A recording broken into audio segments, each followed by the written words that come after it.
છે big wall પર અને તે છે કયા કયા બીજા મુદ્દા હતા સમજૂતીના તેની વાત કરીએ। લેબનન સહિતના તમામ મોરચે યુદ્ધ વિરામ લાગુ કરવામાં આવે। ઈરાન દ્વારા કહેવામાં આવ્યું કે પ્રોક્સી વોર ના થાય એનું કમિટમેન્ટ એનું પ્રોમિસ તમે આપો।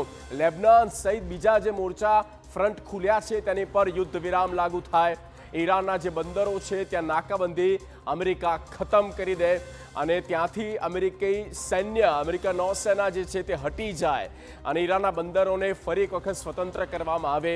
ઈરાનની જપ્ત કરાયેલી કેટલીક સંપત્તિઓને પણ મુક્ત કરવામાં આવશે। આ સમજૂતીનો મુખ્ય મુદ્દો છે। અલગ અલગ કન્ટ્રીઝમાં સંપત્તિ સીઝ છે અને ત્યારે કેટલીક સંપત્તિને મુક્ત કરવા માટેનું પણ કહેવામાં આવ્યું છે। ત્યારબાદ હોર્મુઝ સ્ટ્રેટને ધીરે ધીરે ખોલવામાં આવશે। આ મહત્વપૂર્ણ મુદ્દો સમજૂતીના ભાગરૂપે ગણી શકાય। સ્ટ્રેટ ઓફ હોર્મુઝને હવે ધીરે ધીરે ખોલવામાં આવશે તો આ મહત્વપૂર્ણ 4 મુદ્દા અને જેની 5 મુદ્દા જેની પર સમજૂતી થઈ શકે। અમેરિકા ઈરાન વચ્ચે